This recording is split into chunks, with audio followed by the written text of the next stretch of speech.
Sí, pero ¿por qué la iglesia es financiada por el Estado? El día de hoy les traigo un invitado que es Horacio Giusto, que bueno, en estos temas es un gran referente. Y venimos a hablar sobre un tema que mucha gente plantea las preguntas, pero muy poca gente plantea las respuestas. Y es una cosa bastante curiosa, un fenómeno raro.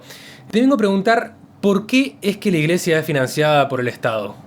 Bien, sobre ese punto tenemos que empezar haciendo un poco de historia y considerar cómo es el origen histórico para entender la actualidad en la cual se transita en este momento, que tanto se pide la separación de la Iglesia y el Estado a partir del fenómeno que bien has planteado vos. Para esto nos remontemos a 1821, cuando ya se empieza a gestar lo que era la reforma del orden eclesiástico que plantea Rivadavia siendo ministro de Economía de Buenos Aires. Bien, porque ya en 1822, cuando se formaliza dicha reforma, lo que sucede fue que hubo previamente todo un proceso de investigación en torno al orden eclesiástico, a los bienes privados, a cómo era el diezmo, a las reformas que eran necesarias llevar adelante, para que después sea el propio Poder Ejecutivo, salteándose el Poder Legislativo, acá fue la reacción que hubo por parte del clero, que finalmente se queda con el diezmo, la administración de los bienes privados, termina confiscando. Para el que no sepa de derecho, la confiscación es justamente una expropiación sin el pago que merece, donde Sin la iglesia, retribución. exactamente, la iglesia pierde sus bienes privados. La iglesia se ve arrebatada de funciones que le eran legítimas. Los bienes que le pertenecían, tantos muebles como inmuebles, terminan siendo arrebatados por parte del poder político. Claramente que hubo una gran reacción por parte de dos congregaciones que fueron muy afectadas en Buenos Aires, que tenían la mayor extensión en tierras: los mercedarios y los dominicos. Fueron las principales voces que reaccionan ante esto, que era un fenómeno que ya se venía derivando justamente de las ideas de la Revolución Francesa y que luego terminan desembarcando en el proceso revolucionario de Argentina. Y todas estas propiedades de las que hablas de la iglesia, ¿de dónde salen? O sea, ¿cuál Bueno, es el origen de todas estas propiedades y estas tierras? el tema es que estas tierras en efecto fueron producto de un proceso de colonización. Muchos dirían, bueno, entonces son una suerte de origen de propiedad privada ilegítima. Si vamos al caso, cualquier progresista que venga a esbozar estos argumentos también tendría que devolver también sus propiedades. Porque en efecto la historia de la humanidad es una historia de guerras y de conquista. No va a haber ningún proceso civilizatorio en el cual previamente no haya habido una trifulca. Pero igualmente hay que poner esto en contexto, porque no es que eran tierras ocupadas que fueron saqueadas por una iglesia mala y una corona que vinieron a justamente martirizar a los indios. Muchas de las propiedades que hay en Buenos Aires en ese momento eran tierras abandonadas, eran tierras de nadie, que fueron justamente impulsadas a través del proceso católico de colonización que hubo en Argentina, que permiten establecer universidades, conventos, cofradías, orfanatos, que posteriormente, especialmente los conventos, son los que están despojados por parte del poder político. Y esto atiende a una cuestión: estas propiedades que eran privadas, es decir, sostenidas a través del aporte voluntario de los feligreses, eran justamente una forma en la cual se instituía una nueva comunidad. Si nosotros remontamos a la historia, a la Edad Media en adelante, ¿cómo era la forma en la que se constituían las ciudades? Alrededor de las abadías, donde incluso la mujer, hay un mito en torno a la mujer en la Edad Media, la mujer puede llegar a ser abadesa, era el centro del poder político.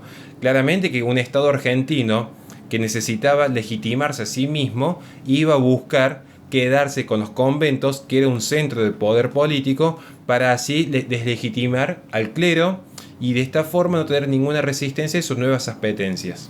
¿Y cómo es que pasamos de estas propiedades que fueron confiscadas a un Estado financiando a la Iglesia Católica?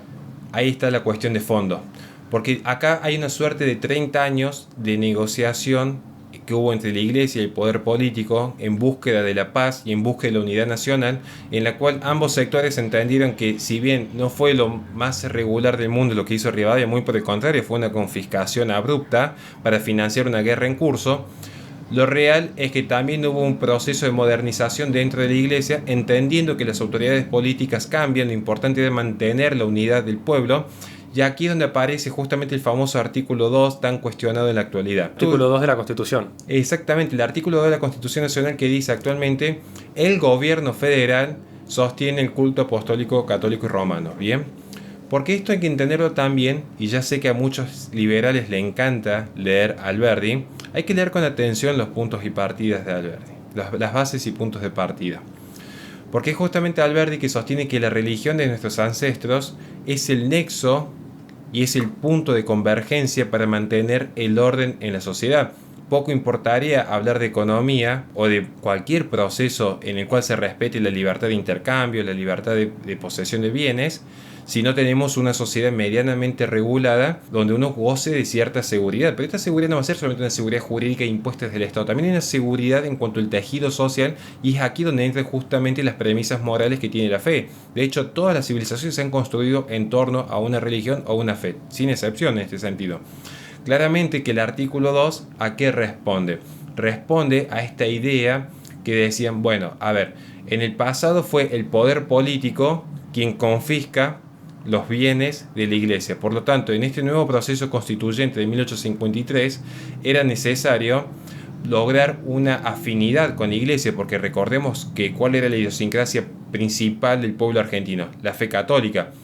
Para volver a unir a los católicos y dejar atrás todos los vestigios de beligerancia que hubo previo, es que justamente se sostiene esta compensación económica. Mucha gente dice, es el financiamiento. Y yo digo, no, financiamiento no lo es. Aún así se podría discutir su legitimidad en cuanto a la labor caritativa que realiza la iglesia, pero no es financiamiento, es una compensación económica por todos los bienes confiscados, que ya no eran solamente los bienes inmuebles por sí, sino también el diezmo y los ingresos que los empieza a cobrar en forma de tributo y de impuesto el propio poder político. Entonces el propio poder político decide compensar lo que previamente había usufructuado mediante la confiscación al credo católico. ¿Y es cierto esto que se dice de que el Estado le paga el sueldo a los curas? Hay un mito en torno a eso. No es que se le paga un sueldo a los curas. Esto es propio de la propaganda progresista que no ha agarrado jamás en su vida un libro de historia. Lo que hace el Estado argentino, insisto, en esta suerte de compensación económica que se ha sostenido en el tiempo, es justamente mantener o permitir una ayuda mínima, porque vamos a hablar de los números, al sostenimiento de los arzobispados. Los arzobispados que los pueden ir medianamente en forma discrecional, viendo cuáles son las zonas más carenciadas donde hay una iglesia, donde se realizan ciertas labores, y a partir de ahí girar los fondos públicos para sostener merenderos, colegios rurales, colegios que están por fuera del alcance del Estado. Recordemos que la iglesia, bajo su principio de subsidiariedad, aparece donde el Estado no aparece. No crean que el poder político burocrático es una entidad omnipresente que está para ayudar a todos. De hecho, muchos curas ingresan donde no ingresa ningún burócrata de turno. Entonces, no es que se le paga un sueldo al cura, y no es que tampoco el cura simplemente se dedica a dar misas, que para un católico estará muy bien, pero si lo quieren ver desde el concepto de justicia social, son muchos los sacerdotes que sostienen merenderos, que sostienen colegios, que sostienen orfanatos, que están ayudando a lo que muchos progresistas jamás en su vida se les hubiese ocurrido ayudar. Entonces se podría decir que la iglesia cumple las funciones que el Estado no está cumpliendo y dice cumplir. Bueno, de hecho, si uno observa y analiza la doctrina social de la iglesia, va a entender que el principio de subsidiariedad, que es propio de los católicos, está y ha sido siempre vigente dentro de la iglesia. ¿Por qué se explica esto? Básicamente porque desde sus inicios la iglesia católica no dependía del poder político y nunca quiso formar parte de ese poder político tal como se lo quiere endilgar al día de hoy.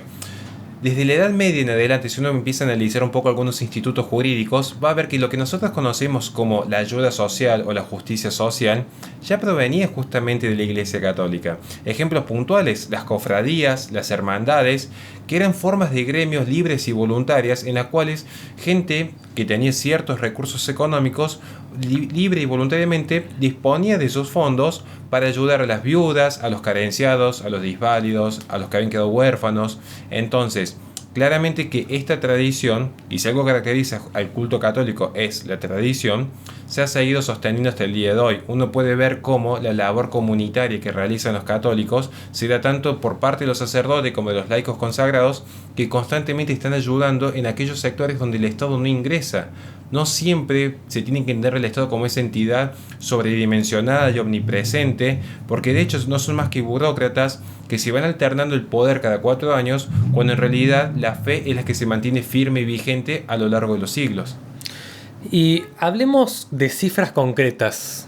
¿Cuánto es lo que le cuesta al Estado mantener a la Iglesia Católica? O más bien, más que mantener a la Iglesia Católica, dar esa compensación, esa ayuda para el sostenimiento de la Iglesia.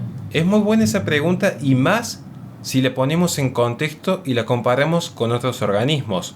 Porque yo entiendo que mucha gente dice, ¿por qué mis impuestos deberían financiar tu fe? Casi que hasta pareciera un discurso lógico si no consideramos todo el contexto histórico del que se habló previamente. Pero pongámoslo en números. El presupuesto oscila entre los 130 millones según estuvo establecido en el 2016, 140 con una última actualización aproximadamente. Recordemos que siempre hay variaciones en el medio en la ejecución presupuestaria, pero de hecho la conferencia episcopal en el 2018 ya da renuncia y avisa que va a empezar un proceso de transición para no recibir absolutamente nada del Estado y seguir evitando estas discusiones.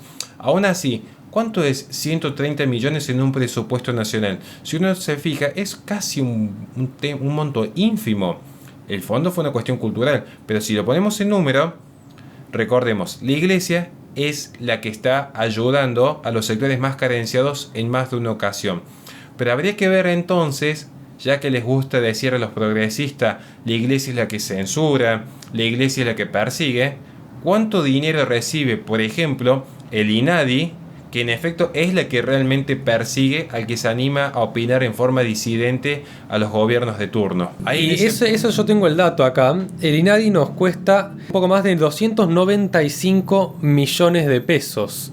Esto vos me habías dicho que estaban rondando los 140 millones de pesos lo que cuesta el culto católico. O sea que ahí tenemos más del doble para organismos como el INADI. Y te agrego otro punto. Después está el Instituto Nacional de Asuntos Indígenas, que recibe más de 245 millones de pesos también. Que también, en comparación con lo que recibe el culto católico, siendo que estos organismos a lo único que se dedican es a ver quién se siente más oprimido y quién es más opresor en una sociedad, en vez de dar una ayuda real a quien lo necesita en la sociedad argentina, como la Iglesia sí está haciendo. Y te hago una última pregunta ya para terminar. ¿Qué relación hay entre el sostenimiento del culto católico por parte del Estado y el movimiento Iglesia y Estado, asuntos separados? ¿Es realmente una preocupación por separar la Iglesia del Estado? ¿Está en efecto en el mismo conjunto la Iglesia y el Estado? ¿Es legítima esta causa? Yo creo desde el comienzo que ya la causa en sí misma cae en una falacia, que es una suerte de falsa asociación y también una falsa generalización. ¿Por qué decimos esto? Porque se intenta plantear la idea de que la Iglesia y el Estado están como amalgamados, y en parte lo están, pero en términos culturales. Y sin embargo la discusión la hicieron pasar por una cuestión presupuestaria. Utilizaron la excusa que ya se respondió en términos históricos del presupuesto y del artículo 2 de la Constitución Nacional para en realidad disfrazar una causa que era eminentemente cultural. ¿Por qué? En el año 2018, el pañuelo de moda era el pañuelo verde. Con esto se intentó, a través de todo un sistema de financiamiento internacional, promover el aborto en Argentina. Esto es un dato histórico. Insisto, algunos pueden estar a favor o en contra, pero esto es la realidad de lo que efectivamente sucedió. El Senado le dice que no al aborto. Automáticamente, muchos progresistas dijeron, epa, quizás haya tenido razón Gramsci cuando hace más de 80 años atrás escribió que por fuera del poder económico subyace el poder cultural, y el poder cultural es el que en efecto termina sosteniendo toda la sociedad y la hegemonía de la sociedad. Por lo tanto, si querían imponer el aborto, previamente tenía que haber un cambio cultural. ¿Qué es lo que se dice cuando se debate el aborto, por tomar ese ejemplo concreto que permite explicar lo que bien has preguntado vos? Se dice, en esta discusión hay que sacar a los cristianos que están imponiendo su fe. De hecho, uno cuando defiende el aborto no habla de Cristo, habla de ciencia y de ética. Pero ellos, como no quieren dar respuestas desde lo científico y no quieren dar respuestas de lo ético, acuden a la falsa narrativa de que es un discurso cristiano. Ahí es donde dijeron, bueno, separemos Iglesia y el Estado, pero no por una cuestión de presupuesto que era como la bandera que llevan adelante. Y tampoco porque la Iglesia haya intervenido en las decisiones de los diputados y senadores. Exactamente. O sea, yo, por lo menos hasta donde yo sé, no hubo ningún tipo de presión por parte de la iglesia para definir el voto de nadie. O sea, la iglesia no fue a amenazar a nadie, no fue a apretar a nadie, ni tampoco es que el Estado necesite la aprobación de la iglesia para legislar. Y aún así, supongamos que la iglesia se hubiese opuesto. Y yo creo que estaría bien, porque tanto que hablan de que la patria somos todos, también los católicos son parte de Argentina y no tienen por qué renunciar a su fe para poder participar de política. Ahí No, sí, por supuesto. Yo me refería a una presión oficial. Porque se dice que, claro, porque la iglesia y el Estado están juntos, es que no se aprobó la ley del aborto. Claro. Pero en realidad no hubo ningún tipo de intromisión de la iglesia adentro del Estado para presionar para que no salga esa ley. Entonces, es únicamente un organismo cultural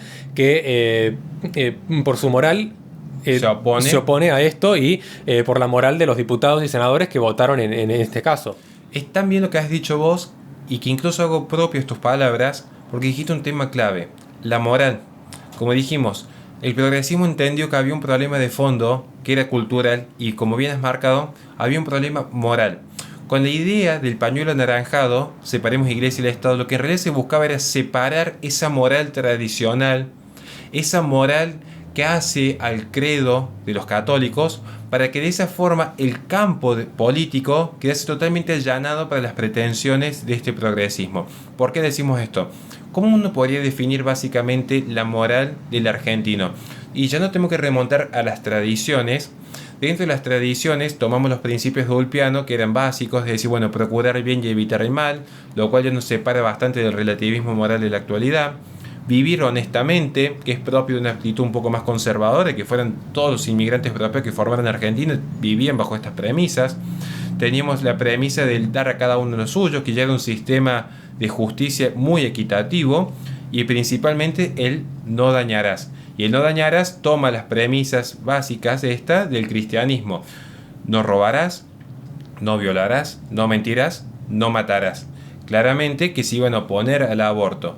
Para poder implementar estas políticas del aborto como de cualquier otra cuestión, era necesario que no haya cristianos decididos a defender su fe. Entonces, separar iglesia y el Estado, en el fondo, era un proyecto cultural para descristianizar este pueblo. Muchísimas gracias por tu colaboración en este video, Horacio. Van a tener las redes de Horacio en la descripción, también van a tener mis redes personales y un link para que puedan ayudar con el sostenimiento de este canal. Así que nos vemos en la próxima.